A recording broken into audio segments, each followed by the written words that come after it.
మనం ఆచరిస్తున్నాము. మరి ఇలాంటి సండే మన మెథడిస్ట్ సంఘంలో 1929వ సంవత్సరంలోనే ప్రారంభించారు.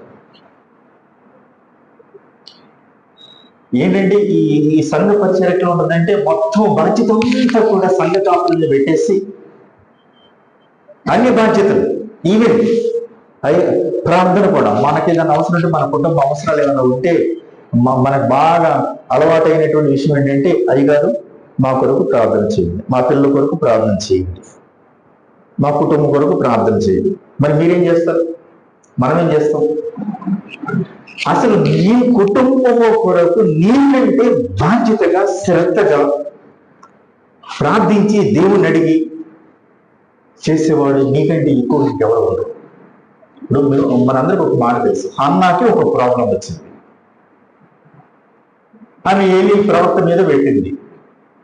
ఆయన ప్రార్థన సహాయం అడిగింది ఎంతో కాలం అడిగింది. ఆమెకి విసుగుపోయింది. ఒకరోజు బాగా వేదన కలిగి ఆమె దేవాలయానికి వచ్చి మోకరించి కన్నీరు విడిచి ప్రార్థన చేసిన అప్పుడు జవాబు వచ్చింది. ఆమె ఎప్పుడైతే దేవుడి సన్నిధికి వచ్చి ఏడ్చి ప్రార్థన చేసిందో అప్పుడు దేవుడు మాట్లాడుతున్నాడు. అయ్యగారి మీద బాధ్యత పెట్టేసినంత కాలం ఎటువంటి రిప్లై రాదు. ఉంది, దేవుడి సన్నిధికి వెళ్ళింది, కానీ మనము అడగాలి. అడుగుడి నాకు అడిగించుడి కాదు, అడుగుడి. ఈ మాట ఆయన తల్లి రికమెండేషన్ కూడా ఆయన ఒప్పుకోలేదు. అక్కడ కనాని విందులో మరియమ్మ గారు వెళ్ళిపోయి, నాయన ద్రాక్షరసం అయిపోయిందంటే ఏమన్నాడు? అమ్మా అసలు నాతో నీకేమి పని అంటాడు అక్కడ. అంతకంటే కూడా నాతో నీకేం పని, అసలు నీకు ఏ అవసరం అని అడుగుతున్నావు? నా సమయం ఇంకను ఎప్పుడు వచ్చింది ఆయన సమయం? పెళ్లి యజమానుడు వచ్చి ఆయన్ని అడిగినప్పుడు డైరెక్ట్ గా మనం వచ్చి దేవుని అడిగితేనే మనకి సమాధానం వెంటనే దొరుకుతుంది. అడగటం మనకు చేత కాదు. మనం ఈ ఇండైరెక్ట్ గా మధ్యవర్తులు ఎప్పుడైతే డిపెండ్ అవుతున్నామో కార్యము డిలే అవుతుంది. సరే, మనం అడగటం ఆ విధంగా నేర్చుకోవాలి. ఆ విషయం అలా ఉంచుతాం. ఇప్పుడు ఈ సంఘ పెద్దలు కానీ సంఘ సభ్యులు కానీ ప్రతి ఒక్కరూ కూడా దేవుని డైరెక్ట్ గా అడుగుట, దేవుని నుండి పొందుకునట మన జీవితంలో అలవాటు చేసుకోవాలి. నీవు ప్రార్థన చేయనప్పుడు ఏమన్నది? మత్తయి సువార్త 6వ వచనంలో ఎవరిని దైవజన తోడుకునేలాగా పాస్టర్ గారిని, పాస్టమ్మ గారిని, లేక ఇంకెవరినైనా, ఇంకా సంఘ పెద్దల్ని ఎవరైనా తీసుకుని వెళ్తా? నీవు ప్రార్థన చేయాలనుకుంటే దేవాలయానికి వచ్చే ప్రార్థన చేయాలని ఉందా? ఏ గదిలోనికి వెళ్ళి? నీ గదిలోనికి వెళ్ళి. ఎవరి గదిలోనికి? నీ గదిలోని. నీ గదిని ప్రార్థన. నీ గదిలోనికి వెళ్ళి తలుపులు మూసుకొని రహస్య మందులు చూస్తున్న తండ్రికి మన ప్రార్థన ఏంటి? ఎవరింట్లో కృతజ్ఞత కూడికి జరుగుతుంది, కృతజ్ఞత కూడికి అయిపోయిందంటే ఎక్కడ భోజన ఏర్పాటు ఉంటాయి, ఎక్కడ ఇది ఎవరో పక్కింట్లో ప్రార్థన జరిగితే నీవు ప్రార్థన చేసినట్లు కాదు. సంఘంలో ఒకరింట్లో కృతజ్ఞత కూడిక జరిగితే అక్కడికి వెళ్ళి నువ్వు అటెండ్ వస్తే అది నువ్వు ప్రార్థన చేసినట్టు కాదు. నువ్వు ప్రార్థన చెయ్యాలి అంటే నీ గదిలోకి వెళ్ళి నీ ప్రార్థన గది. ప్రతి ఒక్కరికి కూడా ఈ ప్రార్థనా గది అనేది, ప్రతి ఇంట్లో కూడా ఒక ప్రార్థనా గది అనేది ఉండాలి. అంతే. 5వ సోదరులు పెట్టుకున్నారు. ఏ గది? పూజ గది. మనకి ప్రార్థన గది లేకపోతే ఎట్లా? మొంగమూరి దేవదాసయ్య గారు ఇది సంఘంలో నేర్పించారు. నీ గదిలోకి వెళ్ళి మన దేవుడు అప్పుడు అక్కడ రహస్యమందుండి చూస్తున్న నీ తండ్రి నీకు ప్రతిఫలము ఇచ్చును. ఫలము దొరుకు స్థలము ఎక్కడ? ప్రార్థన గది. అక్కడ నీకు 10 ఫలాలు దొరికితే అందులో 10వ ఫలాన్ని ఇక్కడ తీసుకుని వచ్చి ఇక్కడ సాక్షి చెప్తావు. ఇది దేవుని ఆరాధించే స్థలం. ప్రార్థన ఎక్కడ జరిగింది? ఇప్పటివరకు ఆరాధన జరిగింది, ఇప్పుడు వాక్యం జరుగుతుంది, తర్వాత ఆమె చెప్పి వెళ్ళిపోతాయి. ఈ ప్రార్థన ఎక్కడ జరిగింది? ప్రార్థన చెయ్యాలి అని అంటే ఈ గదిలోకి వెళ్ళాలి. కంటే మన ఆదివారం గుడికి వచ్చి వెళ్తే అది ప్రార్థించినట్టు ఎక్కడవుతుంది? అసలు ఎక్కడ ప్రార్థన చేస్తున్నామా? ఈ ప్రార్థన కదా ఆరాధన, ఆదివారం జరిగేది ఆరాధన. ప్రార్థన జరగాల్సింది నీ ప్రార్థన దేవుడు నేను. అప్పుడు మనం దేవుడి నుండి ప్రతిఫలము పొందుకుంటాం. మన ఫలములు పొందుకోవడానికి కారణం అది. మనకు మేత దొరుకు స్థలం కూడా అక్కడ. ఓకే, నేను ముందుకెళ్తాను. ఇక్కడ సంఘమును మేపుట కాయుట. కాయుట అనగా ఈ రాత్రంతా కూడా మెలకువ కలిగి దొంగలు వచ్చి ఎత్తుకుని పోకుండా, క్రూర సింహాలు వచ్చి ఎత్తుకుని పోకుండా ఆ గొర్రెల కావలి కాయాలి. మన యొక్క బిడ్డలు, మన యొక్క సంఘము, మన కావలి కాసేది ఏంటంటే మన ప్రార్థనే. యోబు గారి జీవితంలో మనం చూస్తాం 1వ అధ్యాయంలో,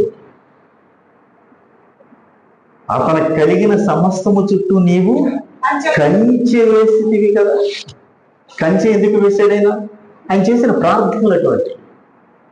యోబు గారు చేసినటువంటి ప్రార్థనలు తనకు, తన కుటుంబానికి, తన పశు సంపదకు, తనకు కలిగిన సమస్తము చుట్టూ కంచెను వేసేసిందంటే దేవుడు యోబు గారి యొక్క, యోబుకు కలిగిన సమస్తము చుట్టూ కంచె వేయటకు కారణం యోబు గారు చేసేటువంటి ప్రార్థన. ఇప్పుడు మనకు, మన బిడ్డలకు, మన సంఘానికి, మన కుటుంబానికి, మన చుట్టూ ఆయన కంచె కావాలి అని అంటే ఆ కంచె కావాలి. ఈ కావలి ప్రార్థనే కావాలి. మనం చేసిన ప్రార్థనే మనకు కావలి ఉంటుంది. ఇప్పుడు ఈ కాయము అనేటువంటి మాటకి ఏంటంటే ప్రార్థించుము, మేపుము అనేటువంటి మాటకి అర్థం ఏంటంటే ఆహారం పెట్టాలి. ఆహారం పెట్టాలి, పగలంతా మేపాలి, రాత్రంతా కావలి కాయాలి. ఒక్కరే కావలి కాయలేనప్పుడు అసిస్టెంట్ని ఏర్పాటు చేసుకోవాలి. రాత్రిపూట కావలి కాయడానికి ఇంకొకటి పెట్టుకోవాలి, పగలంతా మేపడానికి నువ్వు మేపు. అంతే, షిఫ్ట్ సిస్టమ్ ఇక్కడ. ఒకరు మేపాలి, మరొకరు కాయలు. ఒకరే పగలంతా మేపి రాత్రంతా నిద్ర లేవడం కావలి కాస్తే నీ పని అయిపోతుంది. అందుకే మేపరి కాపరి. ఈ కాపరి బాధ్యతను సంఘానికి అప్పచెప్పాడండి, సంఘ పెద్దలుగా అప్పచెప్పాడండి. ఎఫెసులో ఉన్నటువంటి సంఘ పెద్దలందరినీ పిలిపించి తన స్వరక్తం ఇచ్చి సంపాదించిన సంఘమును కాయుటకు మీకు బాధ్యత అప్పగించాడు. దాని విషయంలో జాగ్రత్త అని చెప్తున్నాడు. తల్లిదండ్రులుగా మన బిడ్డలకు కావలి ఉండాల్సినటువంటి బాధ్యత మనది. వారి కొరకు ప్రార్థించవలసినటువంటి బాధ్యత మనది. ఇక్కడ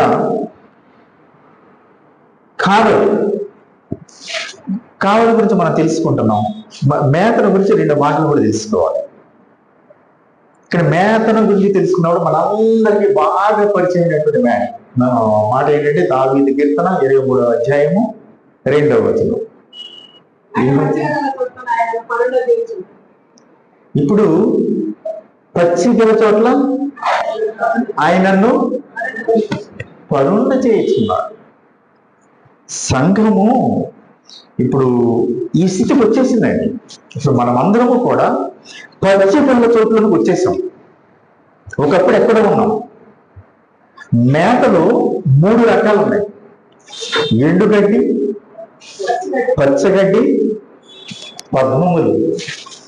ఒక మాట చూడండి, పరమగీతము 2వ అధ్యాయము 16వ వచనం. మనం ఎందుకంటే ఈ పరమగీతాన్ని మనము పక్కన పెట్టేస్తున్నాం.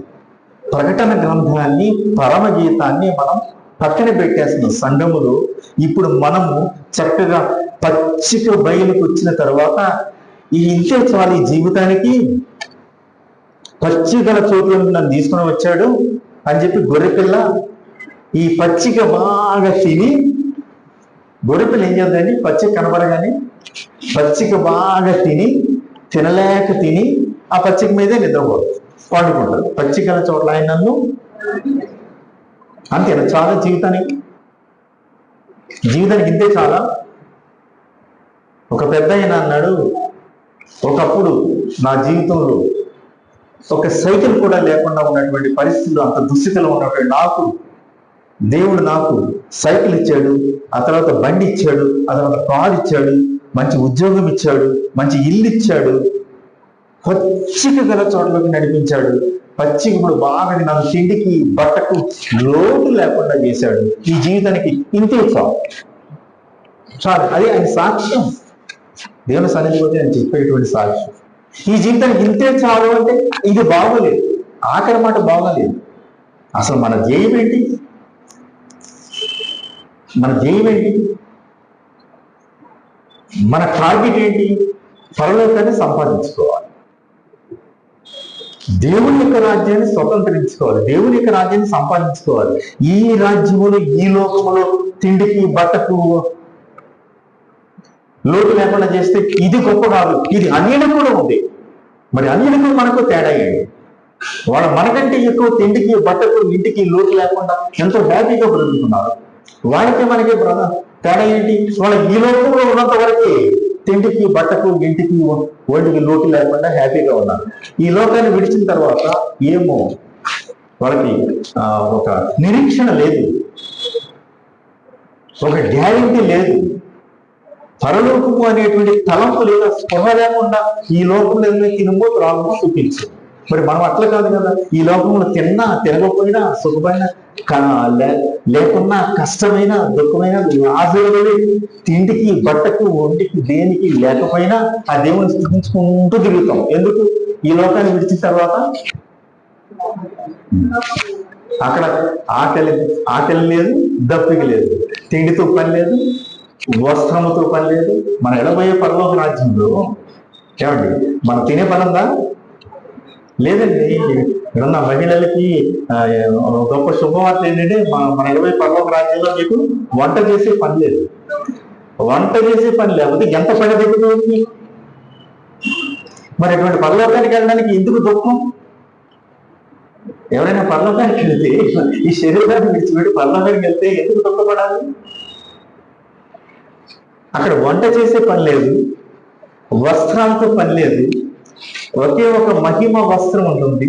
ప్రతి ఒక్కరికి కూడా మహిమ వస్త్రం ఇవ్వబడుతుంది. చాలు, ఇంకంతే. దాహము లేదు. ఇప్పుడు మంచినీళ్ళు కూడా కొనుక్కుని తాగేటువంటి పరిస్థితిలోకి వచ్చాం మనం. అక్కడ దాహం లేదు, దప్పిక లేదు, ఆకలి లేదు, దప్పిక లేదు, రోగము లేదు. రోగము ఎప్పుడు? ఈ రక్త మాంసములతో నిండిన శరీరం ఉన్నంత కాలమే రోగము. మన పరలోకానికి వెళ్ళిన తర్వాత ఈ శరీరంలో రక్తం ఉండదు, నీరు ఉండదు. అది మహిమ శరీరము. రక్తము నీరు ఎవాపరేట్ అయిపోతుంది. ఈ శరీరంలో ఉన్న రక్తము నీరు ఎప్పుడైతే ఎండిపోతుందో, ఎప్పుడైతే తీసివేయబడుతుందో అప్పుడు ఈ శరీరం తేలికగా మారి పక్షులు ఎండిపోతుంది. రేపు పరలోకానికి వెళ్ళబోయేది అది మహిమ శరీరం. మహిమ శరీరం అంటే రక్తము మాంసము నీరు ఉండదు అందులో. యేసు ప్రభు మరి కొండ మీద రూపాంతరపు శరీరాన్ని చూపించాడు. రూపాంతరపు కొండ మీద ఆ రూపాంతరపు శరీరాన్ని చూపించాడు శిష్యులు. నీటి మీద నడిచాడు. నీటి మీద నడిచాడంటే రక్త మాంసములతో నిండినటువంటి శరీరం అయితే నీటిలో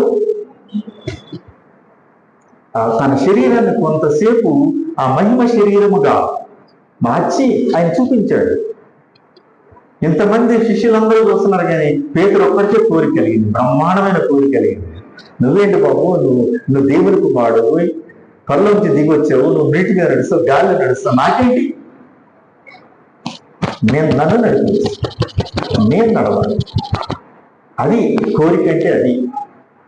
ప్రభు మనకు ప్రత్యక్షమైతే మనం కోరుకోవాల్సింది ఏంటంటే ఆ మహిమేదో, ఆ మహిమ శరీరం ఏదో అది నాకు చూపించి నాకు ఇస్తే కదా. ఆయన దగ్గర ఉంచుకున్నంతకాలం మనకేంటి ప్రయోజనం? ఇప్పుడు మనకి కలిగేటువంటి గొప్ప ఆధిక్యత ఏంటంటే మరి హైందవ సోదరులు బాబాలు ఏంటంటే వాళ్ళ దగ్గర ఉన్న మహిమలన్నీ వాళ్ళ దగ్గరే ఉంచుకుంటారు. తమ దగ్గర ఉన్న మహిమా శక్తులు ప్రభావాలన్నీ వాళ్ళ దగ్గర ఉంచుకుని విసురుతూ ఉంటారు భక్తులు.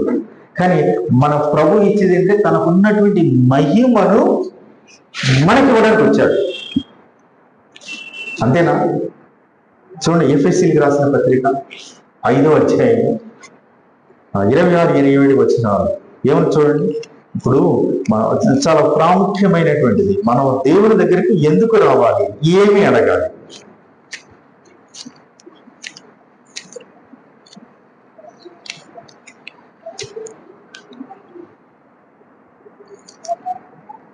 ఎఫెసీ 5 27 అటువలే క్రీస్తు కూడా సంఘమును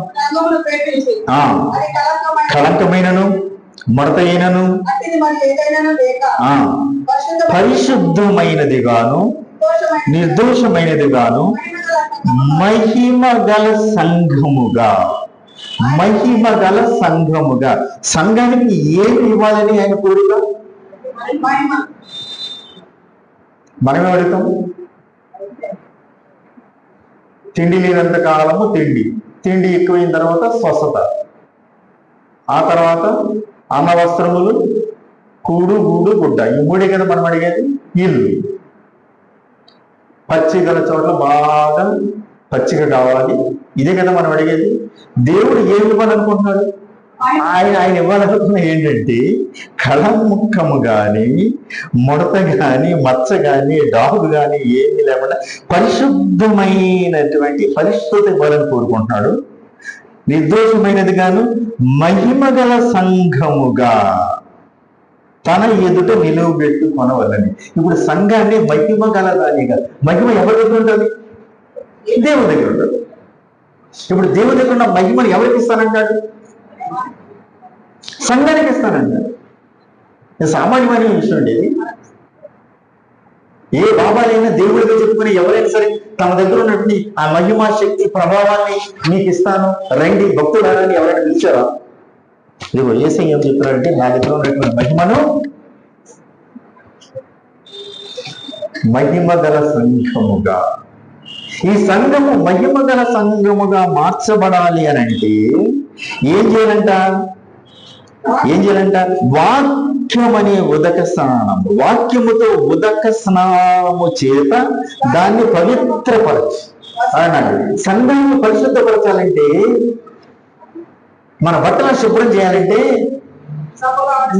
అంటే మంచి నీరు కావాలి. శరీరాన్ని శుభ్రపరచాలంటే నీరు కావాలి, సబ్బు కావాలి. మరి ఆత్మను శుభ్రపరచాలంటే ఆత్మకు స్నానం కావాలి. ఉదక స్నానం, ఉదక జలము అనేది ఉందంట. సాధు సుదర్శన్ గారు మాట రాశారు పరలోక దర్శనంలో. ఆ పరలోకానికి వెళ్లే ముందు అంట ఏమవుతుందంటే ఆ మహిమ శరీరాలు అక్కడ ఉన్నాయి, అక్కడికి వెళ్ళేది మహిమ శరీరాలు, మార్పు చెందినటువంటి శరీరాలు చెప్పుకున్నాం కదా. అది పరలోకానికి వెళ్లే ముందు ఈ వైపు నుండి ఆ వైపుకి వెళ్ళడానికి మధ్యలో ఒక గాజు సముద్రం అని ఉన్నాడు. ఈ గాజు సముద్రం ఎందుకు పేరు పెట్టారంటే గాజు వలె మెరుస్తుంది కాబట్టి, గ్లాస్ మాదిరిగా. నీరే కానీ గాజు పొడి మాదిరిగా గ్లాస్ మాదిరిగా ట్రాన్స్పరెంట్ గా ఉంది. దాన్ని ఉదక జలము అన్నారు. ఈ ఉదక జలములను దాటి అక్కడికి వెళ్ళాలి.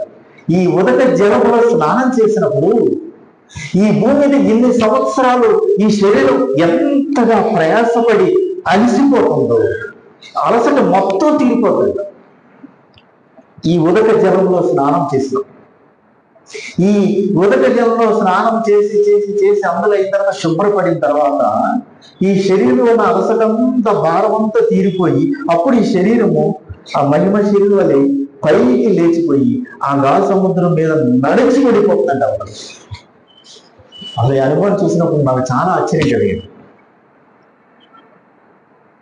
ఇది వాస్తవం.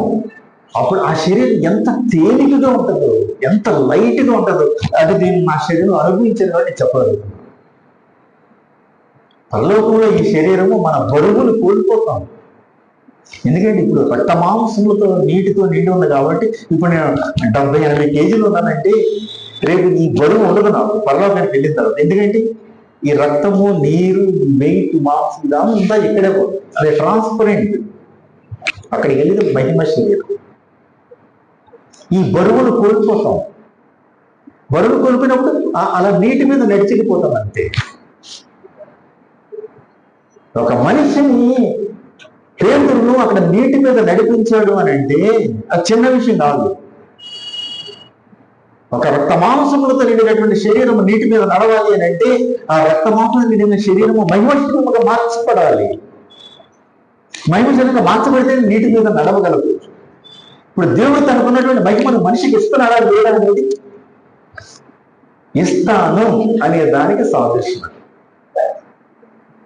మన రక్షకుడు, మన దేవుడు తనకున్నటువంటి మహిమను తన దగ్గర దాచిపెట్టుకునేవాడు కాదు, మనకు సంఘానికి ఇవ్వడానికి. ఇప్పుడు సంఘానికి మహిమలు కలగాలి అని అయితే వాక్యముతో ఉదక స్నానము చేయాలి. ఉదక జలము చేత, దానిని ఉదక స్నానము చేత పరిశుద్ధపరచి, ఈ సంఘము, మనము, ఈ శరీరము పరిశుద్ధపరచబడాలి అని అంటే ఉదక జలముతో స్నానము చేయాలి. స్నానం చేయడానికి గ్లాసులు ఎన్ని సరిపోతాయండి? ఎన్ని బకెట్లు కావాలి? నాకైతే ఒక బకెట్ కూడా చాలా సంతృప్తి. ఏదో ఒక గ్లాసు 2 గ్లాసులతో మొహం కడుక్కోవడానికి అయితే ఒక గ్లాసు లేదు, 2 గ్లాసులు లేదు. స్నానం చేయడానికి గ్లాసు 2 గ్లాసులు అంటే సరిపోతే బకెట్లు కావాలి. ఎంత బాగా కడిగితే అంత బాగా శుభ్రపడుతుంది. ఇక్కడ దేంతో కడగాలి? వాక్యం అనేటువంటి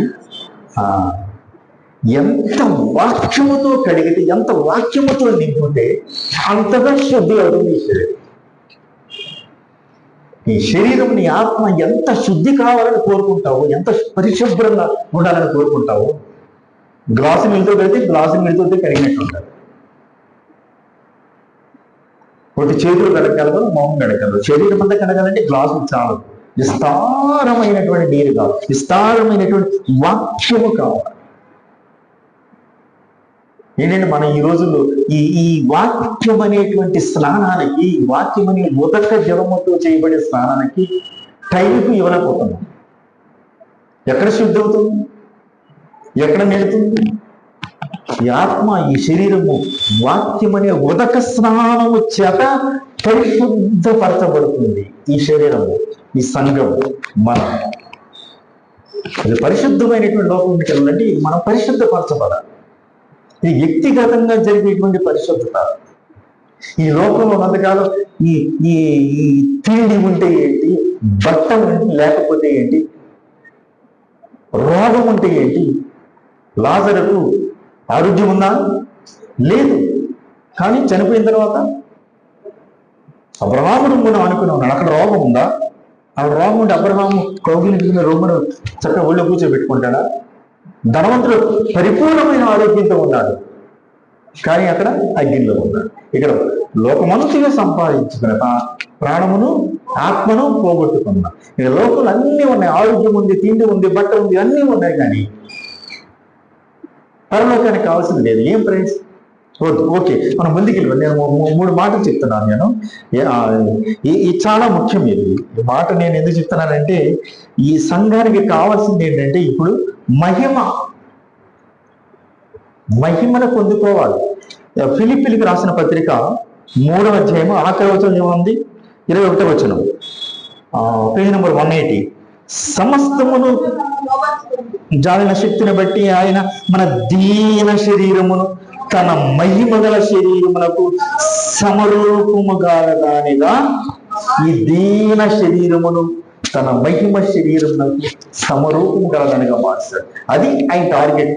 అసలు ఆయన ఈ లోకానికి వచ్చింది ఎందుకంటే ఈ దీన శరీరాన్ని మహిమ శరీరంగా మార్చాలి. ఈ దీన శరీరం మహిమ శరీరంగా మార్చబడాలి అని అంటే ఇప్పుడు వాక్యము చేత ఉదక స్నానం చేయాలి.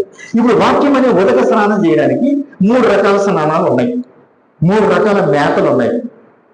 ఎండుగడ్డి, పచ్చగడ్డి, పద్మం. ఇప్పుడు చూడండి, ప్రకటన గ్రంథము 2వ అధ్యాయం 16వ వచనం. 3 రకాల మేతలు ఉన్నాయి, 3 రకాల నీళ్లు ఉన్నాయి, 3 రకాల స్నానాలు. నా ప్రియుడు నావాడు, నేను అతని దానను పద్మములున్న చోట అతడు మందను మేపుచున్నాడు. చాలు, అందుకు చూడు, పద్మములున్న చోట మందను. ఇప్పుడు వాక్యముతో ఉదక స్నానం చేయాలండి. మన పరలోకానికి వెళ్ళాలంటే మురికి నీళ్ళతో స్నానం చేస్తామా? ఇప్పుడు కాలంలో వచ్చేటువంటి నీళ్లు కూడా చేయాలంటే ఇబ్బంది పడిపోతున్నాం. ఎంత శుభ్రంగా ఉండాలి, ఎంత శుభ్రమైన నీటితో మన వస్త్రాలు ఉట్టుకుంటే ఎంత శుభ్రమైన నీటితో. ఇప్పుడు పచ్చికల చోట్ల ఆయనను కరుణ చేస్తున్నాడు. ఇప్పుడు క్రైస్తవ సంఘాలన్నీ కూడా ఎక్కడికి వచ్చి ఆగినాయి అంటే ఈ పచ్చిక గల చోటకు వచ్చి, అమ్మయ్య ఇంతకాలమే నాకు విస్తారమైన పచ్చికల చోటు నడిపించాడు, ఈ జీవితానికి ఇంతేసాలని హాయిగా ఆ పచ్చిక తిని తిని తిని అక్కడే పచ్చికలోనేమో గొర్రె పిల్ల నిద్రపోతుంది, పద్మములున్న చోట మేస్తుంది. పద్మములున్న చోట అతడు మందను మేపుతున్నాడు. అక్కడ మేస్తుంది, ఇక్కడ పండుకుంది. ఈ పండుకున్నటువంటి స్థితి నుండి, పడుకున్న స్థితి నుండి నిద్ర లేకొని వేళాయను అని తెలుసుకొని ఇప్పుడు సంఘము ఎక్కడికి వెళ్ళాలి?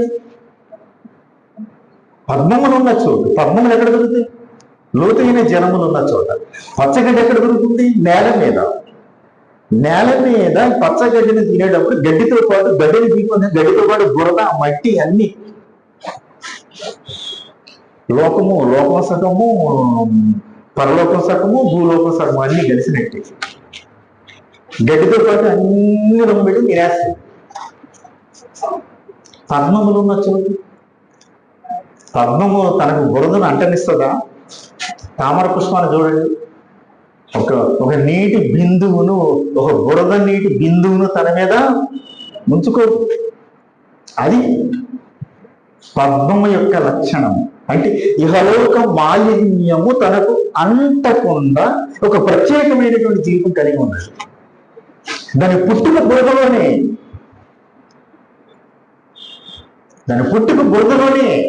కానీ బురద నీటి నుండి పైకి వస్తుంది. ఆ సూర్యుని యొక్క వెలుగు చూసి సూర్యకాంతికి అది వికసిస్తుంది. ఇక్కడ సూర్యుడు అనగా నీతి సూర్యుడైనటువంటి ఆ ప్రభు యొక్క ఆ వెలుగు కిరణాలు ప్రకాశించగా తన మీద పడగానే ఆ తామర పుష్పిస్తుంది, వికసిస్తుంది. ఆ బురదలో ఉన్నప్పటికీ ఆ బురద నీటిని తన మీద అంటుకొని ఉండదు. ఈ లోకంలోనే ఉంటుంది. ఈ ఇహలోక మాలిన్యము తనకు అంటనివ్వకుండా ఒక ప్రత్యేకమైనటువంటి జీవితం కలిగి ఉంటుంది. ఇప్పుడు మనము ఈ పచ్చిక బయలు నుండి, మనం అందరూ కూడా పచ్చికలో ఉన్నాం. ఇప్పుడు మనం పచ్చికలో ఉన్నటువంటి మనము ఎక్కడికి వెళ్ళాలండి? పద్మములు ఉన్న చోటికి రావాలి. యేసయ్య వచ్చేది ఈ పద్మముల కొరకు వస్తున్నాడండి. పచ్చిక బాగా తిని నిద్రపోయే సంఘం కొరకు రావట్లేదు. ఇప్పుడు 10 మంది కన్యకల్లో 5 దగ్గర ఉన్నటువంటి పాయింట్ ఏంటి? వారు కునికి నిద్రించి నిర్లక్ష్యం. పచ్చిక బాగా తిని కునికి నిద్రించారు. వద్దు, ఆ పరిస్థితులే. 5 మంది కన్యకలు, 10 మంది కన్యకల్లో 5 మంది పాపులు, 5 మంది పరిశుద్ధులని ఉందా? 10 మంది పరిశుద్ధులే. 10 మంది కన్యలు అనగా ఈ లోక మాలిన్యం అంటేనే వారు, ఈ లోక పాప పురుషునితో సంబంధం లేనివారు. కన్య అనగా పురుషుని ఎరుగనిది. 10 మంది కన్యలే. 5 ఎందుకు వెళ్ళలేదు అని అంటే వారు పచ్చిక బాగా తిని కునికి నిద్రించి, వారి దివిటీలు మండుట లేదు, పరిశుద్ధాత్మ అనే అగ్ని లేదు, ప్రార్థన అనే తైలము లేదు, వాక్యం అనే ఒత్తి లేదు. వారి దివిటీలు ఒకప్పుడు మండినవి, ఆయన వచ్చేటానికి ఆరిపోయింది. ఏం ప్రయత్నం? అది పచ్చికలము. బుద్ధిలేని కన్యకలు అన్నారు. ఇప్పుడు ఎవరైతే విడిచిపెట్టబడ్డారో విడిచిపెట్టబడిన 5 మంది కన్యకలు ఏ అనుభవంలో ఉన్నారు? పచ్చిక బయట అనుభవంలో ఉన్నారు. ఎత్తబడిన 5 మంది కన్యకలు ఏ అనుభవం ఉన్నారు? పద్మములను మేయిచు మెళుకువ కలిగిన ప్రార్థనా జీవితాన్ని కలిగి ఉన్నారు. రేపు యేసయ్య 2వ రాకడలో వచ్చినప్పుడు ఎవరిని తీసుకెళ్తాయి అంటే, ఎవరైతే మెళుకువ కలిగి పరిశుద్ధత కలిగి ఈ లోకంలో ఉన్నప్పుడు ఈయనలో ఒక బురద, మురికి, మాలిన్యము తమకు అంటనివ్వకుండా ఈ లోకానికి ప్రత్యేకించబడిన వారే ఆ ప్రభు రాకడ కొరకు ఎవరైతే ఎదురు చూసుకుని ఉన్నారో అటువంటి పద్మముల కొరకు ఆయన రాబోతున్నాడు. మనం ఇంకా నయం పచ్చికల చోట్ల ఉన్నాం. ఇంతకంటే ఇంకా పేద సంఘాలు కొన్ని ఉన్నాయి. ఎందుకంటే పూర్ కండిషన్, ఎండుగడ్డి. ఆ ఎండుగడ్డి కూడా లేకుండా ఉన్నవాళ్ళు కూడా ఉన్నారు. 30 దంతులు, 60 దంతులు, 100. ఎండుగడ్డి అంటే కోస్టల్ ఏరియా వరి పండించే వాళ్ళకి బాగా తెలుసు. వరి గడ్డి సంవత్సరం 2 పంటలు కదా, ఆ పంటకు వచ్చిన గడ్డి అంతా కూడా చక్కగా భద్రపరుచుకుని 6 నెలల పాటు ఇంట్లో ఆ బర్రెలను, పశువులను కట్టేసి మేపుతూ ఉంటారు. మళ్ళీ 6 నెలలకి కొత్త గడ్డి వస్తుంది. ఈ 6 నెలలు అదే గడ్డి, అదే రుచి, అదే మేత, అదే వాక్యం, అదే ప్రసంగం అనుకో. అది ఎండుగడ్డి. ఇక్కడ పచ్చగడ్డి అంటే ఎప్పటికప్పుడు ఫ్రెష్. ఎండుగడ్డి కంటే శ్రేష్టమైంది పచ్చగడ్డి. ఎండుగడ్డి ఎప్పుడు అదే గడ్డి, రోజుకి అది. నువ్వు 8 రోజులు పెట్టి అదే గడ్డి, సంవత్సరం అంతా అదే తింటావు. దానికి విసుగొచ్చి బోరు వచ్చి తినలేకపోయినా తప్పలేదు.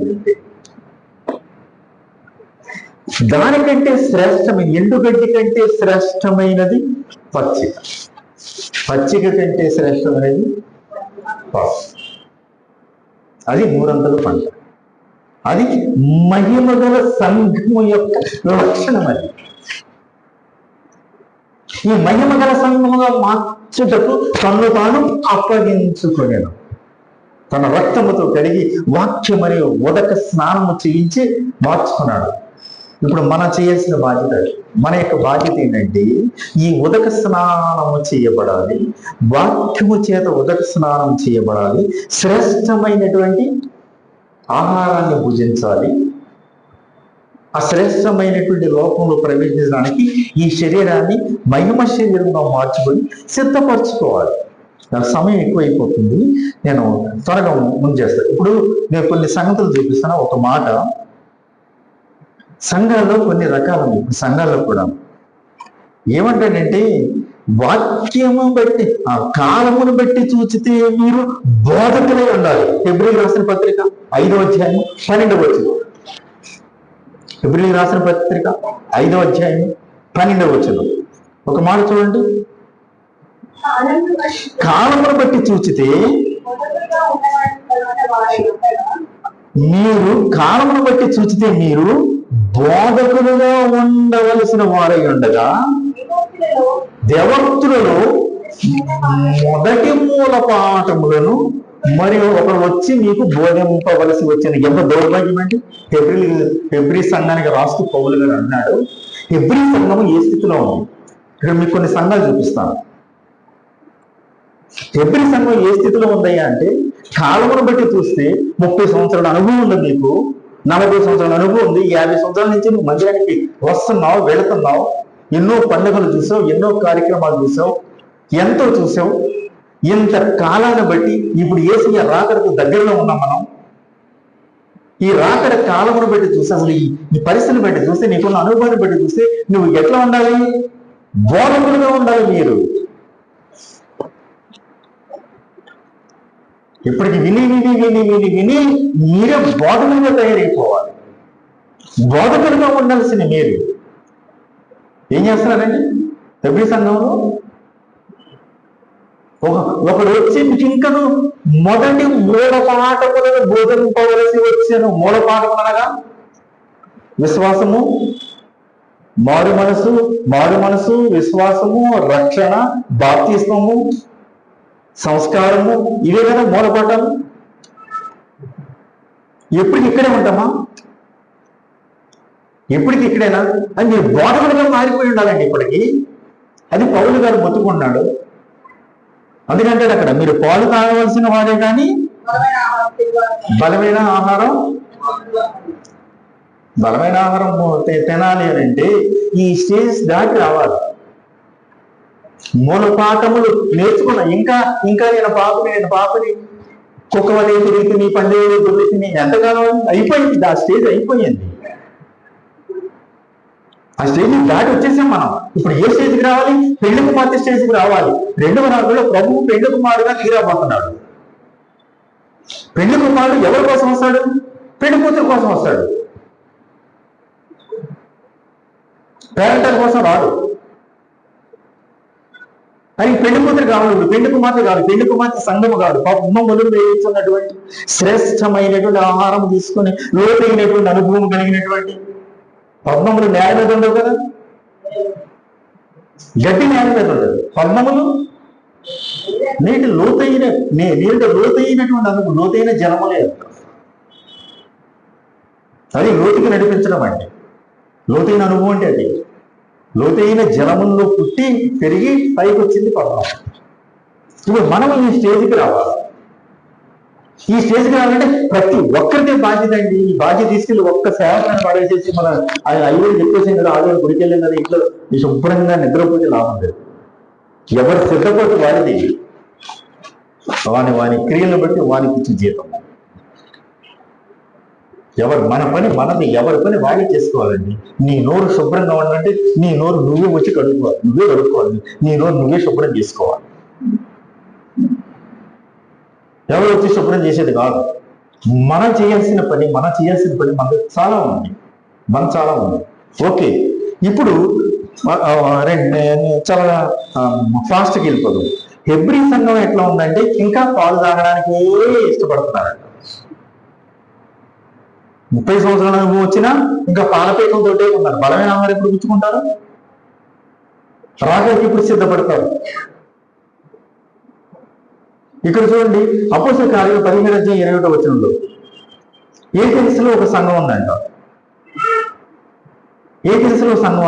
అపోస్తల కార్యాలు 17:21 వాళ్ళేంటి, ఏదో ఒక కొత్త సంగతి వినుట ఎందు ఆసక్తి కనబరుచువారు. ఆదివారం గుడికి వస్తారు, బాగానే ఉంది. ఏదో ఒక కొత్త సంగతి చెప్పేది చాలు అడగండి, అంతే. Time pass. ఏదో కొత్త సంగతి కావాలంట. ఇంకొక సంఘం ఉంది, బెరయా సంఘం ఉంది. 17:11 అపోస్తల కార్యాలు 17:11 వీరు మన గురించి చక్కని మాట ఉంది.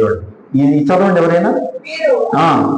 తెస్సలోనికలో ఉన్న సంఘము కంటే గనులయుండి ఆసక్తితో వాక్యమును అంగీకరించి పౌలును శీలయును చెప్పినటువంటి బోధ లేఖనానుసారముగా ఉన్నదో లేదో పరిశోధించుచుండిరి. ఎంత గనులన్నీ వీళ్ళ గురించి ఎంత మెచ్చుకున్నారంటే, బెరయలో ఉన్న సంఘం వీళ్ళ తెస్సలోనికి సంఘము కంటే గనులై ఉన్నారంట. ఇప్పుడు ప్రభు మన దగ్గరికి వచ్చి రేపు రాకల్లో మన సంఘాన్ని చూస్తే, అబ్బా వీళ్ళు వనస్థలిపురంలో ఉన్నటువంటి ఇతర సంఘస్థుల కంటే ఘనులుగా ఉన్నారే అన్నాడు. ఆ ఘనతను తెచ్చుకోవాలి మనం. హెబ్రీ లేదా ఇంకా పాలపేకలు పట్టుకుని పాలు తాగితేనే ఎవరు రెడీగా ఉంటారు. పాలపేకలు కొన్ని సంఘాలు ఉన్నాయి, సంవత్సరానికి 48 ఆదివారాలు 48 ప్రసంగాలు రెడీగా ఉంటే, 48 పాలపేకలు రెడీగా ఉంటే పాలు పెట్టించేది వారం. వారికంటే మనము గనులమై ఉండాలి. ఇంకా రిఫ్రెష్మెంట్ ఇంకా అభివృద్ధి పరచుకోవాలి. తెస్సలోనికల సంఘాల కంటే గనులు అంటే బెరయా సంఘం వారు. ఇంకో మార్చండి, కొరింథీయులకు రాసిన 2వ పత్రిక 11:2 ఇక్కడ ఒక సంఘం ఉంది, కొరింథు సంఘము. కొరింథు సంఘం యొక్క అనుభవం ఏంటి? ఒక్కడే పురుషునికి పరిశుద్ధురాలైనటువంటి కన్యకలుగా ప్రదానము చేసి తిని అంటాడు అక్కడ. కొరింథీయులకు రాసిన 2వ పత్రిక 11:2 వినండి, చెప్పేస్తున్నానండి. వీడేంటంటే ప్రదానము చేయబడిన వాడు. అంటే పాలు తాగు స్టేజ్ నుండి బలమైన ఆహారం తీసుకునే స్టేజ్కి వచ్చారు. బలమైన ఆహారం తీసుకున్నారు, ఎదిగారు. ఇప్పుడు అమ్మాయి ఎదిగింది. ఒకప్పుడు గౌన్లు వేసుకుని చిన్న పాపలాగా తిరిగింది, పాలు తాగినంత కాదు. ఆ తర్వాత ఎదిగింది, బలమైన ఆహారం తీసుకుంది. ఇప్పుడు చీరలు కట్టుకునే వయసుకు వచ్చింది. ఇప్పుడు ప్రదానము చేయబడింది. ఎవరికి? యేసుక్రీస్తు. ఒక్కడే పురుషునికి ప్రదానము చేస్తున్నట్టు పౌలు గారు ఏం చేశాడు? ఈ సంఘాన్ని ఇప్పుడు మనము సిద్ధపడిన కన్యక. మనందరం కూడా పరిశుద్ధమైన కన్యక. ఈ కన్యకగా ఉన్నటువంటి సంఘాన్ని ఒక్కడే పురుషుడైనటువంటి క్రీస్తుకు ప్రదానము జరిగించాడు. ఇప్పుడు ప్రదానం జరిగిందంటే రేపు వివాహం జరగదు. ప్రదానము చేయబడినటువంటి కన్యక ఏం చేస్తుంది? ఇక ఆయన దృష్టి అంతా, ఆలోచన అంతా ఆ కాబోయే పెళ్లి మీద, పెళ్లి కుమారుడి మీదే ఉంటుంది. పక్క చూపులు చూసిందంటే వీధిలో ఏదో ప్రతి ఒక్కరితో ముచ్చట పెట్టుకుంటారా? ప్రధానము చేయబడినటువంటి కన్యక. ఇప్పుడు మనం అందరం కూడా ఆయనకి ప్రధానం చేయబడ్డాం. ఇప్పుడు మన దృష్టి అంతా కూడా ప్రభు మీద, ప్రభు రాకడ మీద. ఈ లోక సంబంధమైన పాప పురుషులతో మనకు సంబంధం లేదు. ప్రధానము చేయబడినటువంటి కన్యక. ఇంకా డెవలప్ లో ఉంది ప్రధానము చేయబడినటువంటి కన్యక. ఎఫెసులో మరొక సంఘం ఉంది. ఎఫెసులో మరొక సంఘం ఉంది. ఎందుకు మనం మహిమ గల సంఘం అంటే మహిమతో ఇక్కడ ఆ ఎఫెసు సంఘం ఏంటంటే 5:26-27 మనం చూస్తాం. యుద్ధోపకరణములను ధరించుకొని అపవాదిని ఎదిరించుటకు బలాన్ని సంపాదించుకొని యుద్ధం చేస్తుందండి అక్కడ ఎఫెసు సంఘం. ఎఫెసు సంఘం యుద్ధోపకరణాలు, శిరస్త్రాణము, సత్యమును గట్టి శరీరం నిండా యుద్ధ వస్త్రాలు ధరించుకొని, యుద్ధోపకరణములు ధరించుకొని అపవాదితో పోరాడుతుంది. దేవుని పక్షముగా యుద్ధము చేస్తుంది ఎఫెసు సంఘం. ఎఫెసు సంఘం అంటే దేవునికి ఎంత ఇష్టము, అందుకే మహిమ గల సంఘముగా అనిపిస్తుంది. ఇప్పుడు నేను షార్ట్ అవుట్ చేస్తాను. ఇక్కడ చాలా విషయాలు ఉన్నాయి, కానీ ఇక్కడ ఒక సంఘమేమో పాలు తాగే స్థితిలోనే ఉంది, మరొక సంఘమేమో ప్రధానము చేయబడింది. ఆ స్టేట్ దాటి వచ్చి ప్రధానం చేయబడింది యోహానానికంటే ముందు. ఇప్పుడు ఎఫెసు సంఘమేమో యుద్ధోపకరణంలో ధరించుకొని సాతానుతో పోరాడి యుద్ధము చేస్తుంది. దేవునికి ఎంత ముచ్చటండి. ఆ పాలు తాగే పిల్లలు చూస్తే సంతోషం కలిగిందా? ఈ యుద్ధ వస్త్రాలు ధరించుకుని యుద్ధము చేసేటువంటి తన పక్షంగా సాతానుతో యుద్ధము చేసేటువంటి సంఘాన్ని చూస్తే సంతోషం కలిగిందా? మనం ఎట్లా ఉండాలని కోరుకుంటున్నాడు? నిర్దోషమైనది కానీ, కళంకము లేదు కానీ, ముడత కానీ, మచ్చ కానీ, దాపు కానీ లేక పరిశుద్ధమైనటువంటి సంఘముగా, మహిమ గల సంఘముగా తన ఎదుట నిలవబెట్టుకున్న వాళ్ళని మన కొరకు, అటువంటి సంఘము కొరకు ఆయన రక్తాన్ని ఇచ్చాడు. మనం ఏం చేస్తున్నాం? మనం ఎట్లా ఉన్నాం? ఆ దేవుని దేవాల తిండికి, బట్టకు, ఒంటికి ఏమి లోటు లేదు. ఈ జీవితాన్ని ఇంటేసేవాడు బాగా పచ్చిక బాగా తిని నిద్రపోతుంది. ఎవరు చూస్తే సంతోషం కలుగుతుంది? అది మనం ఆలోచన చేసుకోవాలి. ఇప్పుడు ఈ బాధ్యత ఎవరిది? ఎవరు ఒకరి మీదకి బాధ్యత మొత్తం నెట్టేసేసి, ఒక దైవ సేవకుని మీదకి నెట్టేసేసి మనం హ్యాపీగా పచ్చకి తిని నిద్రపోతే మనము మహిమను సంపాదించుకోలేము. ఎవరి మహిమను వారే సంపాదించుకోవాలి. ఎవరి బాధ్యత వారిది, ఎవరి శుద్ధి వారిది. మనం బాగా శుద్ధంగా ఉండాలి. మనం ఎత్తబడాలి. మనం ఎత్తబడాలంటే ఈ సంఘం అంతా కూడా పొద్దున యేసు ప్రభు వచ్చి ఒక సంఘాన్ని ఉన్నది ఉన్నట్టుగా తీసుకుని పోతున్నాడా? సంఘములు ఉన్న వారిని ఎదుర్కొంటున్నాడా? చూడండి ఒక మాట, మత్తయి సువార్త 24:24 ఏమనుంది? ఆయన బోరతో గొప్ప తన దూతలను పంపును, ఆ దూతలు వచ్చాక ఏర్పరచుకున్న వారిని, సిద్ధపడిన వారిని పోగు చేతురు అని ఉంది. మొత్తం 24 చూడండి.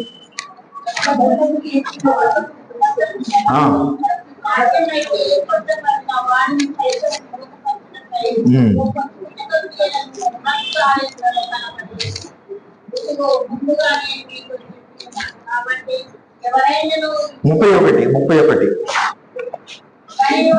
ఆయన గొప్ప బూరతో తన దూతలను పంపును, వారు ఆకాశం యొక్క ఈ చివరి నుండి ఆ చివరి వరకు నలుదిక్కుల నుండి ఆయన ఏర్పరచుకున్న వారిని పోగు చేతురు. దూతలు వచ్చి పోగు చేస్తారంట అన్ని సంఘాల్లో ఉన్నవారంటారు. రేపు పొద్దున యేసుప్రభు వచ్చి ఈ సంఘ కాపరి అయ్యగారి దగ్గరికి వచ్చి, నా కుమారుడ నీ సంఘంలో ఎంతమంది ఉన్నారు? ఒక 1000 మంది లిస్టు.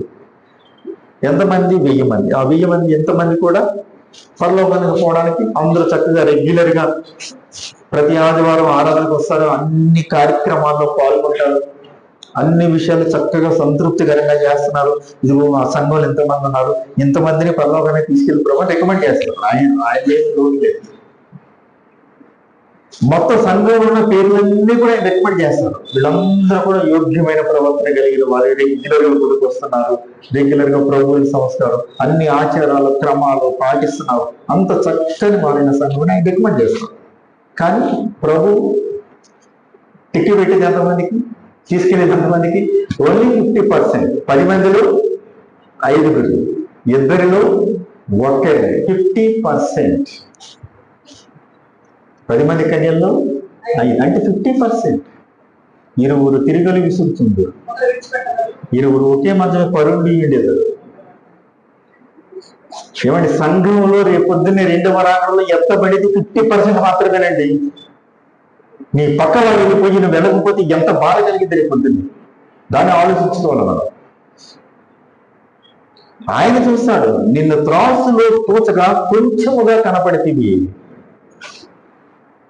ఆయన దగ్గర ఒక పెద్ద కంప్యూటర్ ఉంది, కంప్యూటరైజ్డ్ ప్రాసెస్ ఉంది ఆయన దగ్గర. దాని మీద నిలబడగానే మొత్తం మన పరిస్థితి ఏంటో మొత్తం చూపించేస్తుంది. త్రాసులో తూచగా కొంచెముగా కనపడేది.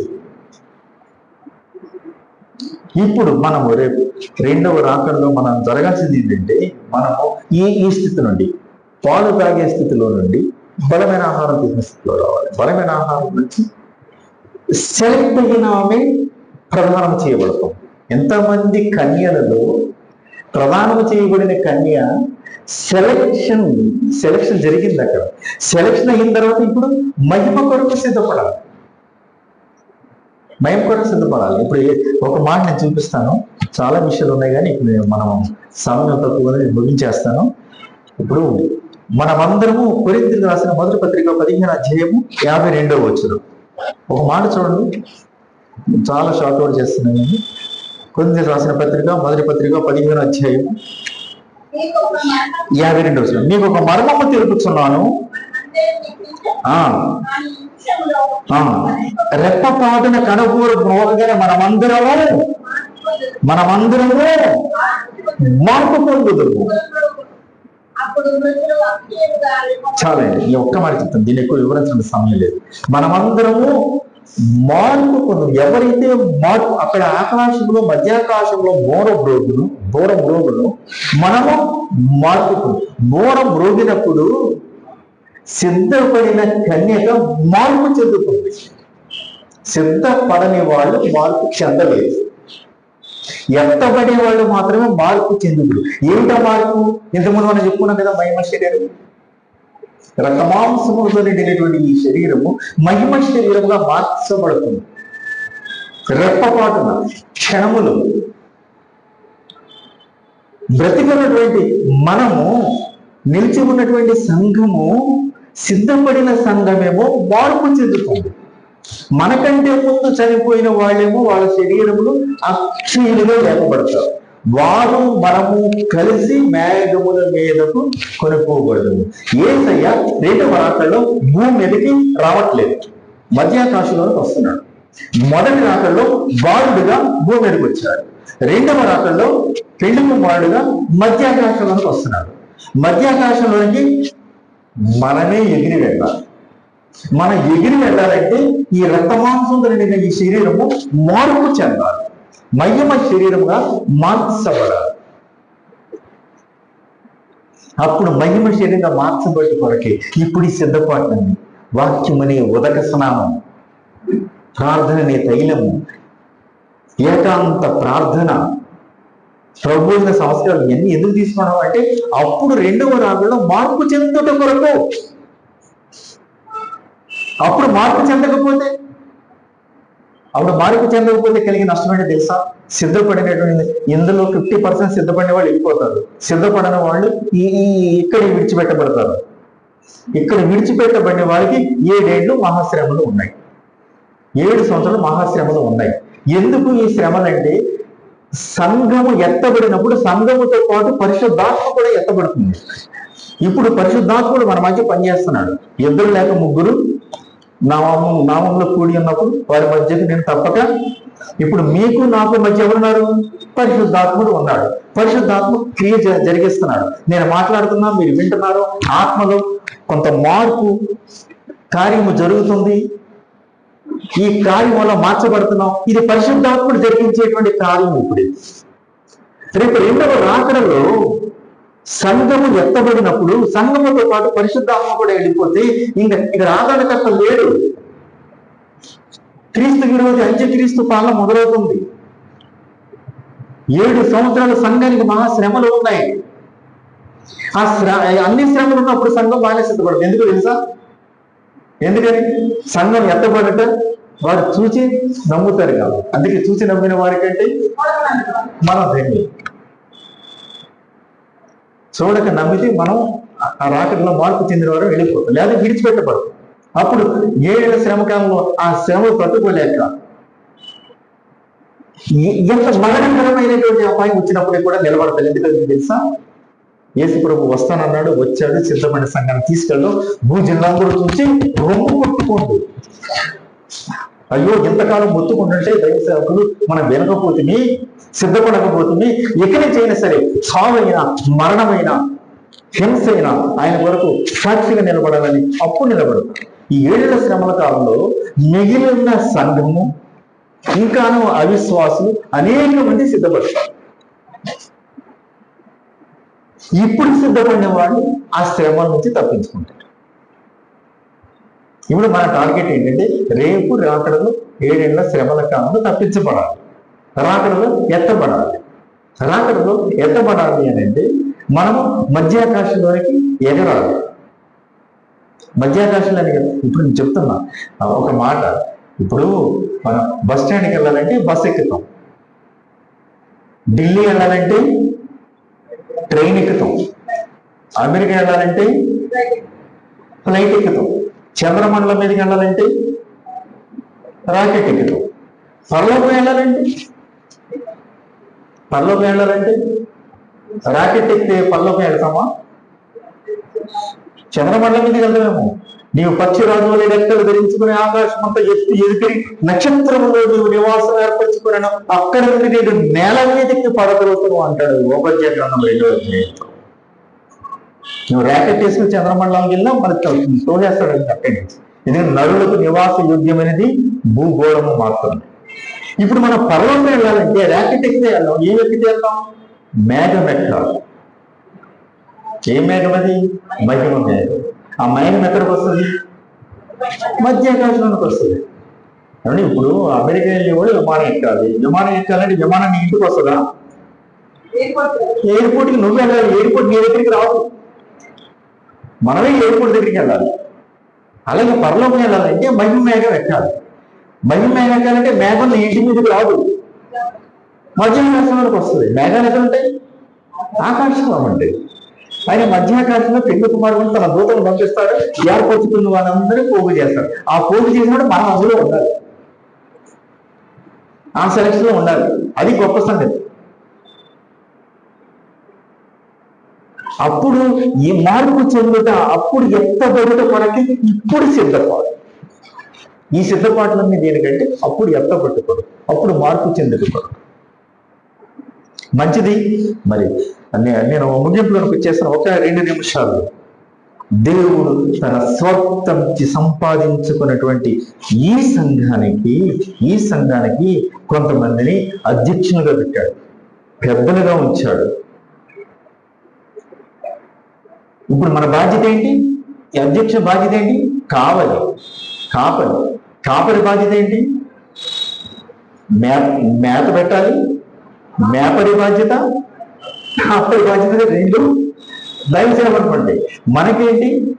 దేవుడు మీకు అప్పగించిన సంఘాన్ని కావలి కాసేటువంటి బాధ్యత, కావాలనగా ప్రార్థన అనేటువంటి కావాలి. ఇప్పుడు పెద్దలకు ఉన్నటువంటి ఆధిక్యతను గురించి నేను ఒక మాట చెప్పి నేను ముగిస్తానండి. చాలా విషయాలు ఉన్నాయి కానీ ఇక్కడ చాలా విషయాలు ఉన్నాయి కానీ ఒక ఆధిక్యత. ఇప్పుడు మోషే ఉన్నాడు. 6 లక్షల కుటుంబాలకి ఆయన అధిపతిగా ఉన్నాడు. ఇశ్రాయేలు జనంగా నడిపిస్తున్నాడు.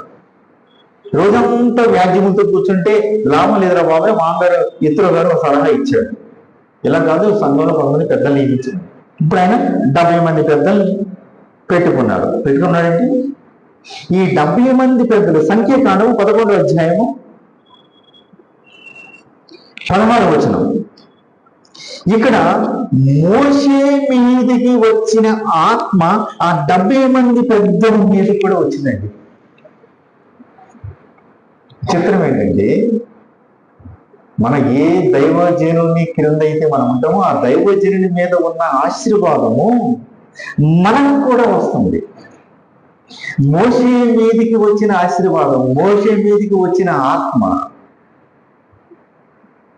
ఆ మోషే క్రింద ఉన్నటువంటి సంఘానికి కూడా, వాళ్ళకి కూడా వస్తుంది, వాళ్ళు కూడా పంచుకున్నారు. ఇక 70 మంది పెద్దలు నియమించుకుంటే సంఖ్యాకాండం 11వ అధ్యాయం 16వ వచనము 25వ వచనం కనుక మనం పరిశీలిస్తే, యెహోవా ఆత్మ మోషే మీదకి దిగి వచ్చిన ఆత్మలో పాలు ఆ 70 మంది పెద్దల మీద కూడా రాగా వారు కూడా ప్రవచించిరి అన్నమాట.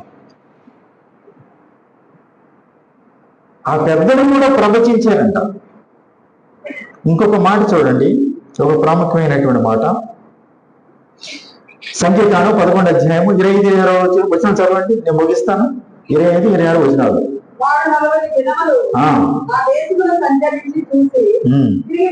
సంఖ్యాకాండము 11వ అధ్యాయము 25-26.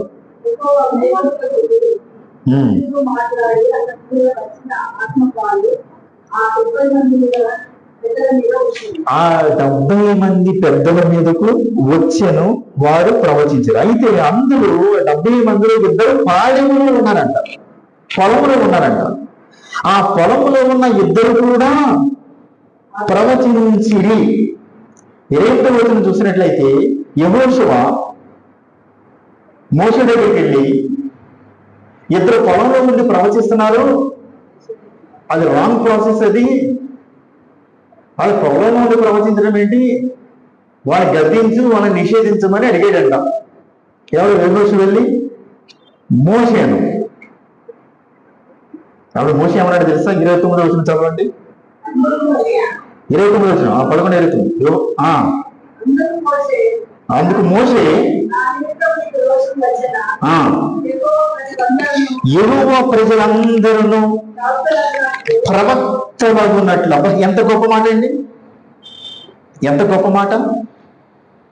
అక్కడ ఇద్దరేమో, నువ్వు 70 మందిని ఎన్నుకున్నావు, పెద్దల్ని, సంఘ పెద్దల్ని. 70 మందికి ఆత్మ వచ్చింది, బాగానే ఉంది.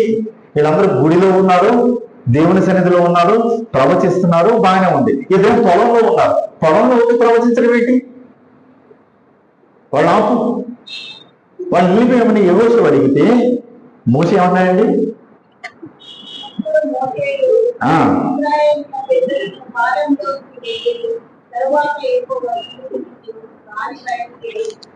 ఇంత చదివింది కరెక్ట్ అండి. 29వ వచనం.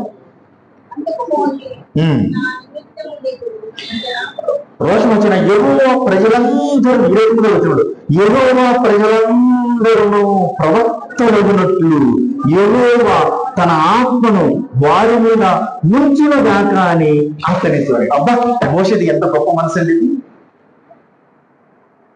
చదవ మోషే ఏమనుకోవాలి? నేను మీ అందరికీ నాయకుడిని, దేవుడితో నేను ముఖముఖగా మాట్లాడుతున్నా, ఉపవాసాలు చేయించాను, దేవునికి నాకు డైరెక్ట్ కాంటాక్ట్ ఉంది, మీలో ఎవరికైనా అవసరం ఉంటే నాకు చెప్పండి, నేను రికమెండ్ చేస్తాను.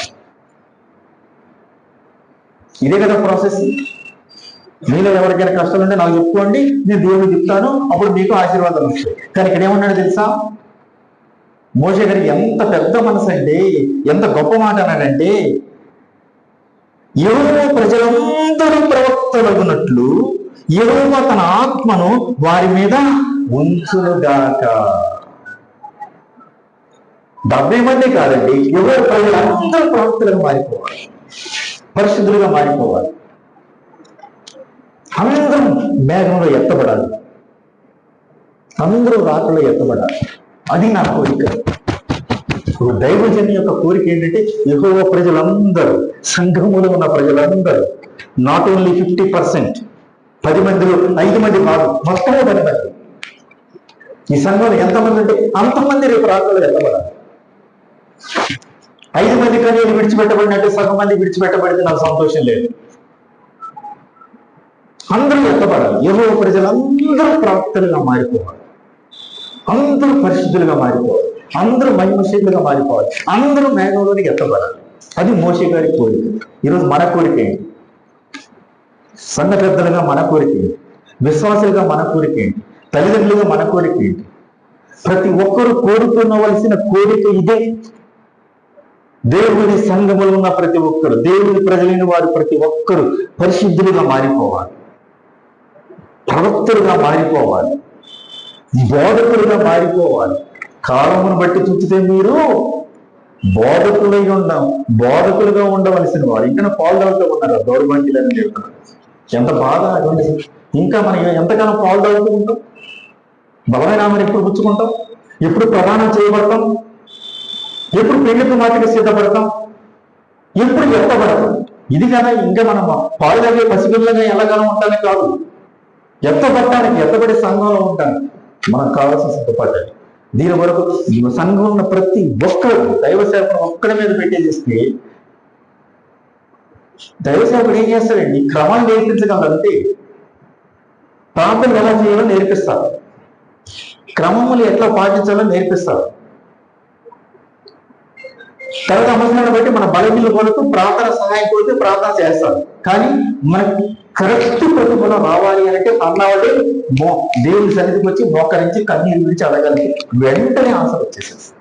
ఇటువంటి ఆన్సర్ మనం సంపాదించుకోవాలి, అభిషేకం సంపాదించుకోవాలి, ఆ 70 మంది మీదికి వచ్చిన అభిషేకాన్ని మనం సంపాదించుకోవాలి. మనం అందరం ఆయన ఏమన్నాడు? ప్రవక్తలుగా మారిపోవాలన్నాడు. ఇప్పుడు సంఘం ఏ విధంగా మారిపోవాలి? పౌలు కోరుకున్నాడు మహిమ గల సంఘముగా.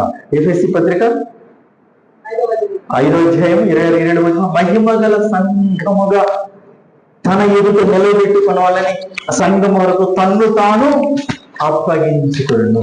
వాక్యం అనే ఉదక స్నానం, రక్తం అనే శుద్ధి, రక్తముతో కడిగి వాక్యం అనే ఉదక జలముతో స్నానం చేపించి పరిశుద్ధమైనది కాదు, నిర్దోషమైనది కాదు, తన ఎదుట నిలబెట్టుకోవాలి పెళ్లి కూతుర్ని అని పరిశుద్ధమైనటువంటి సంఘముగా మార్చుకోవాలని తన కొరకు ఆయన అంత పని చేస్తే మనం ఏం చేస్తున్నాం?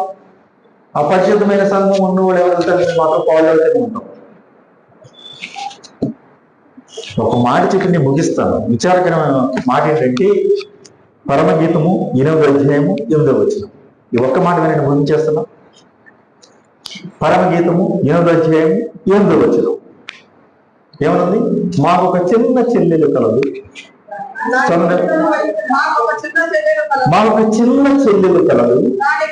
దానికి ఇంకా వయస్సు రాలేదు, వివాహం కాలం వచ్చింది, దాని విషయం ఏం చేసింది అనండి. నేను వివరిస్తాను అండి, ఎక్కువ టైం లేదు, ఒక్క నిమిషంలో వివరించి ముగించేస్తాను.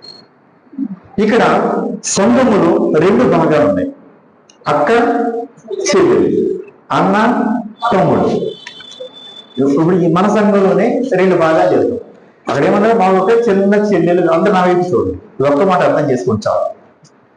8 అక్కడే ఉండనివ్వండి. పరమగీతం మా ఒక చిన్న చెల్లెలు కలదు. అక్క ఏమంటుంది? మాకు చెల్లెలు ఉంది అంటుంది. అన్న ఏమంటున్నాడు? మాకు చెల్లెలు ఉంది, లేక తమ్ముడు ఉన్నాడు. చిన్న చెల్లెలు కలదు. ఈ చిన్న చెల్లెలు ఎట్లా ఉందంట? దాని ఇంకను వయసు రాలేదు అని అంటే అక్కడ ఇంగ్లీష్ బైబిల్ ఏమంటుందంటే she was not blessed with breast అని ఉంది. ఆమెకి వయసు వచ్చింది కానీ మెచ్యూరిటీ రాలేదు, శరీరంలో ఎదుగుదల రాలేదు. బ్రెస్ట్ రాలేదంటే ఆ స్త్రీకి బ్రెస్ట్ ఎందుకంటే పాలు ఇచ్చి బిడ్డలు పెంచేటువంటి ఆ స్థితి, ఆ ఘనత కలిగి ఉంది స్త్రీ. ఇక్కడ ఈమెకి ఏముంది? ఈమె కనుక పెళ్లి చేయాలి అని అంటే ఈమె ఒక అర్హత కావాలి. ఏంటి అర్హత? ఆమెకు బ్రెస్ట్ రావాలి. అంటే పొద్దున్న పిల్లలకు పాలిచ్చి పెంచే స్థితి నీలో ఉంటేనే నీకు పెళ్లి చేస్తాం. లేకపోతే ఎవరు పెళ్లి చేసుకుంటారు? నేను she was not blessed with breast. ఏం పెరిగిపోతుంది కానీ మెచ్యూరిటీ రావట్లేదు. ఏం చేయాలి బాబు దీని గురించి తలపట్టుకున్నా కష్టం.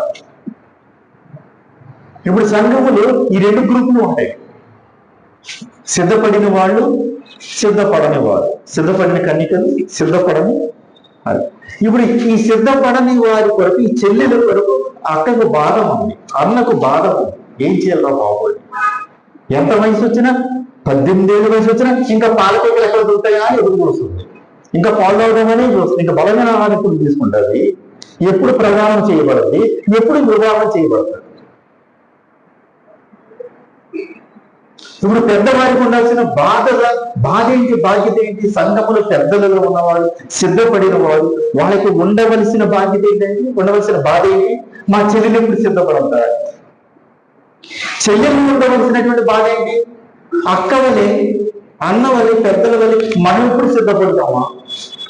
మనం ఎప్పుడు వివాహానికి సిద్ధపడతాం అనేటువంటి బాధ, బాధ్యత చెల్లెలు తెచ్చిపెట్టుకోవాలి. చెల్లెలేమో అక్క వల్ల సిద్ధపడడానికి తయారు కావాలి, అక్కేమో తన వల్ల చెల్లెల్ని సిద్ధపరచడానికి తయారు కావాలి. అప్పుడే సంఘం మొత్తము మహిమ గల సంఘంగా మార్చబడి ఎత్తబడే గుంపులోకి చేర్చబడు. ఇప్పుడు మనం ఏ గ్రూప్ లో ఉన్నామో, ఏ గుంపులో ఉన్నామో మనం అర్థం చేసుకోవాలి. మనమనే అర్థం చేసుకోవాలి. నువ్వు సిద్ధపడి ఉన్నావా? చాలా సంతోషం, వెల్ అండ్ గుడ్. నీకంటే చిన్నవాడు ఉన్నారు, నీ చెల్లెలు ఉంది, నీ తమ్ముడు ఉన్నాడు, వాడికి ఇంకా మెచ్యూరిటీ రాలేదు, ఎంత చెప్పినా వింటలేదు, ఎప్పటికీ ఆ సండే స్కూల్ పాఠాలే, ఎప్పటికీ పాలు తాగే పోతుంది, అయ్యే వింటారు, అదే అక్కడే ఉంటారు, ఆ స్టేజ్ దాటి పైకి రావట్లేదు. నో, వాళ్ళని సిద్ధపరచాలి. ప్రధానం ఒక్కడే కృష్ణ యేసుక్రీస్తుకి ప్రధానం జరిగించాలి. పెళ్లికి, వివాహానికి అరాటగా సిద్ధపరచాలి.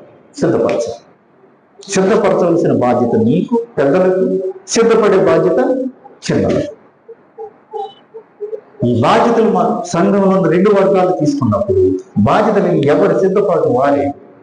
సిద్ధపడిన వారు విడిచిపెట్టబడే వారిని, ఎవరైతే విడిచిపెట్టబడుతున్నారో సిద్ధపడిన వారిని సిద్ధపరిచే బాధ్యత తీసుకున్నప్పుడు సంఘం అంతా కూడా దేవునికి ఇష్టమైనటువంటి సంఘంగా మారిపోతుంది.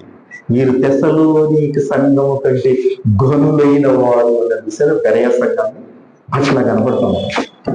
అటువంటి శ్రేష్టమైన సంఘంగా మనం అందరూ మార్చబడాలి. అటువంటి ధన్యత మన అందరికీ అనుభవించాలని మనం ప్రార్థన చేసుకుందాం. సర్వోన్నతుడా మీకు వందనాలు, స్తోత్రము. కొద్దిసేపు నీ మాటలు ధ్యానించడానికి మీరు ఇచ్చిన సమయాన్ని బట్టి మీకు వందనాలు. సమయాన్ని ఇచ్చిన దైవజనులను బట్టి నీకు వందనాలు. సంఘ పెద్దలను బట్టి నీకు వందనాలు. ఇదిగో నీ పిల్లలు, సంఘ పెద్దలు, సంఘములు పెద్దలైన వారు, పిల్లలైన వారు నీ మాటలు విన్నారు.